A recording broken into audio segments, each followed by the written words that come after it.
பாஜக நிர்வாகிகளுடனான ஆலோசனைக்காக மதுரை வந்துள்ள அமித்ஷா மீனாட்சி அம்மன் கோவிலில் சுவாமி தரிசனம் செய்து வருகிறார். இது தொடர்பான முழு விவரங்களோடு இணைகிறார் நமது செய்தியாளர் ஜெகநாத். வணக்கம் ஜெகநாத், இது தொடர்பான முழு விவரங்கள். வணக்கம். பாஜகவின் 2026 சட்டமன்ற தேர்தல் பணிகளை தீவிரப்படுத்துவதற்காக மத்திய உள்துறை அமைச்சர் அமித்ஷா அவர்கள் நேற்று இரவு டெல்லியில் இருந்து விமானம் மூலம் வருகை தந்தார். குறிப்பாக அங்கு இருக்கக்கூடிய சிந்தாமணி பகுதியில் இருக்கக்கூடிய அவர் விடுதியிலிருந்து தங்கியிருக்கிறார். அங்கிருந்து பார்த்தீங்கன்னா இன்று காலை புறப்பட்டு தற்போது மதுரை மீனாட்சி அம்மன் கோவிலிற்கு சுவாமி தரிசனம் செய்வதற்காக வருகை தந்திருக்கிறார். மேலும் இன்று மாலை 4 மணி அளவில் மதுரை ஒட்டக்கடை பகுதியில் நடைபெறும் இந்த மாநில நிர்வாகி சந்திப்புக்கு கூட்டத்தில் பங்கேற்பதற்காக அவர் ஒட்டக்கடை பகுதிக்கு செல்ல இருக்கிறார். தற்போது மதுரை மீனாட்சி அம்மன் கோவிலில் சுவாமி தரிசனம் செய்து கொண்டிருக்கிறார் மத்திய உள்துறை அமைச்சர் அமித்ஷா அவர்கள்.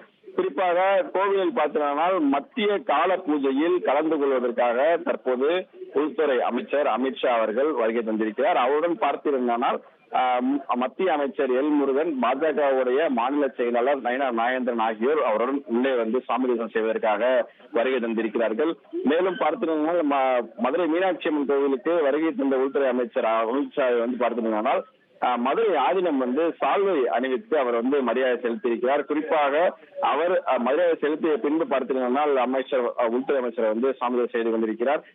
மேலும் பார்த்தீங்கன்னால் அமித்ஷா அவர்கள் மதுரை மீனாட்சி அம்மன் கோவிலுக்கு வருகை தந்த போது அவருக்கு கோவில் நிர்வாகத்தின் சார்பாக பூரண கும்ப மரியாதை அவருக்கு அளிக்கப்பட்டது. மேலும் தற்போது அமித்ஷா அவர்கள் வருகையை முன்னிட்டு கோவிலை சுற்றி பார்த்தீங்கன்னா 5 அடுக்கு பாதுகாப்புகள் போடப்பட்டிருக்கிறது.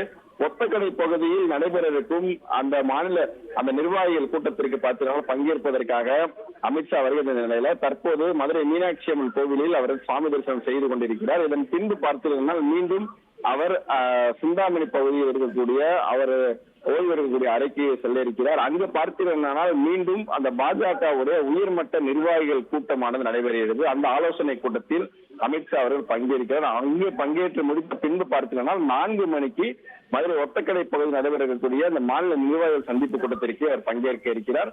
இதில் தமிழகம் முழுவதும் இருந்து பார்த்தீங்கன்னா அக்கட்சியினை சார்ந்தவர்கள், பல்வேறு பிரிவினை சேர்ந்தவர்கள் அனைவரும் பார்த்தீங்கன்னா 15,000 நிர்வாகிகள் இந்த கூட்டத்தில் பங்கேற்பதற்காக தயாராக இருக்கிறார்கள். இந்த கூட்டத்தில் பார்த்தீங்கன்னா சட்டமன்ற தேர்தலை எதிர்கொள்வது தொடர்பான பல்வேறு முக்கிய அறிவுறுத்தல்களை உத்தரவுகளையும் தற்போது பாஜகவுடைய உள்துறை அமைச்சர் அமித்ஷா அவர்கள் பிறப்பிக்க இருக்கிறார். இன்னும் சற்று நேரத்தில் அந்த கோவிலில் சாமி தரிசனம் செய்து முடித்த பிறகு அமித்ஷா அவர்கள் கோவிலிருந்து வெளியே அவர் மீண்டும் தங்கியிருக்கக்கூடிய அறைக்கு செல்ல இருக்கிறார் என்பது குறிப்பிடத்தக்கது. உங்கள் விவரங்களுக்கு நன்றி ஜெகநாத்.